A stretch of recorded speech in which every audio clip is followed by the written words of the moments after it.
বন্ধুরা, তোমরা সবাই ভালো আছো?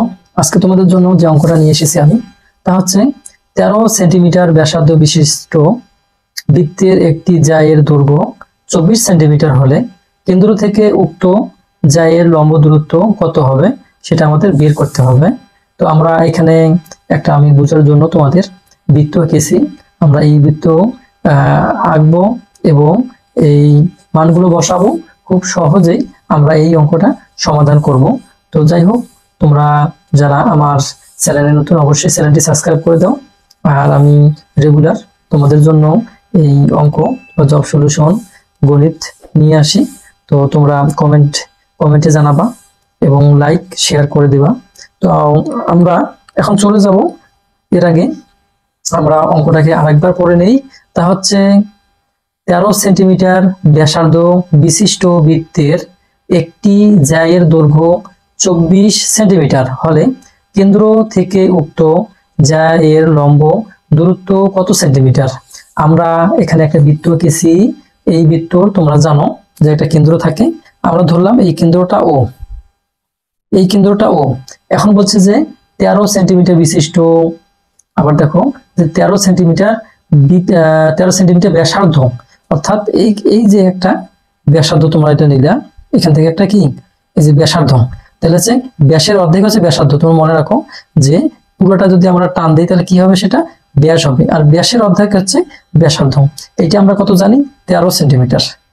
এই যে এটা 13 সেন্টিমিটার।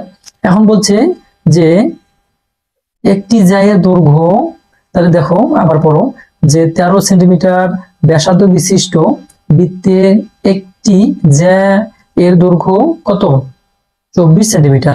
এখন জ্যা, এই যে জ্যা, আমরা এটাকে ধরলাম জ্যা।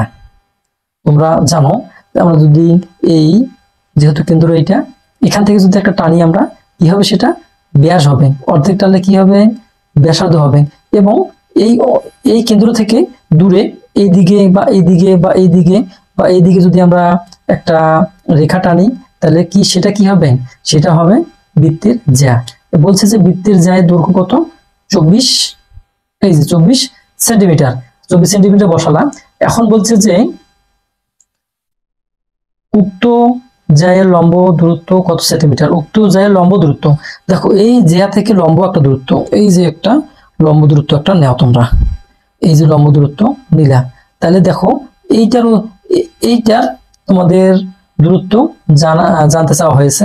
তো তোমরা দেখো এখান থেকে এটা কত পাইলা, 24, তোমাদের দেওয়া আছে 24। তোমরা যদি এটাকে ভাগ করো তাহলে কত হবে, 12, এদিকে হবে 12। তাহলে দেখো তোমরা এখান থেকে একটা মান জানো 12, আর এখান থেকে এই মানটা জানো না, এখান থেকে এটা জানো 13। তাহলে তোমরা এই যে আঁকলা, তোমরা এটাকে এ বি দাও, আর তোমরা এখানে যে কোনো একটা সংখ্যা দিতে পারো, ডি ই যাই হোক যে কোনো একটা দিয়ে দাও। আমি ডি দিলাম।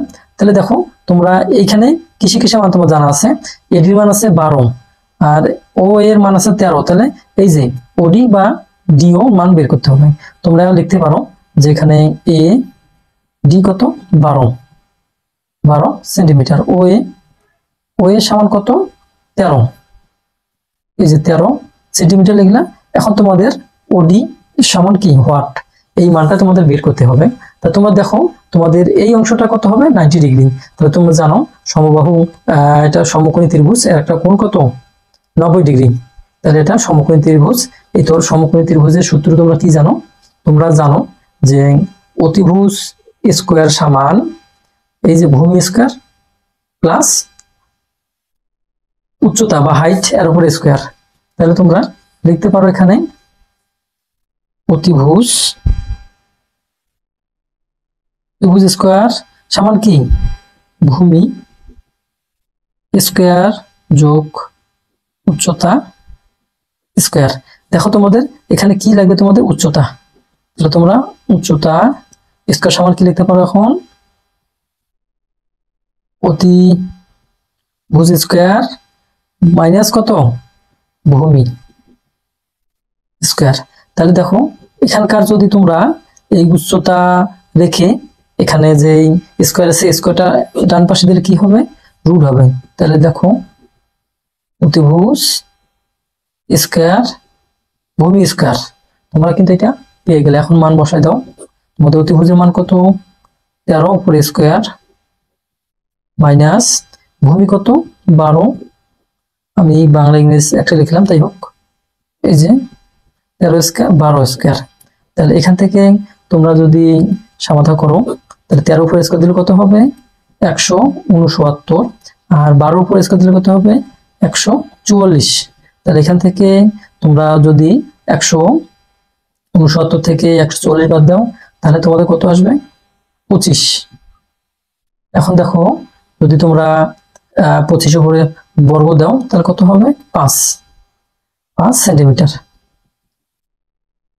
এই হলো তোমাদের অ্যান্সার। তো যাই হোক, তোমরা ভালো থাকো, আজকের মতো এখানে বিদায়, আল্লাহ হাফেজ।